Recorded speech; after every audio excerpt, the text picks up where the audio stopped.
My dear student, unfortunately, reading is not as simple and as easy as it seems. If reading and perceiving were simple and easy acts, we would only have to read everything once. Reading affects the personality, values and interests of individuals.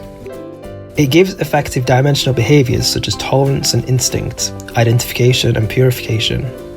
In reading aloud and silently, there are psychomotor development processes of the eye, brain and speech organs. Reading is a tool on the way to reach knowledge. The reading process consists of 5 stages.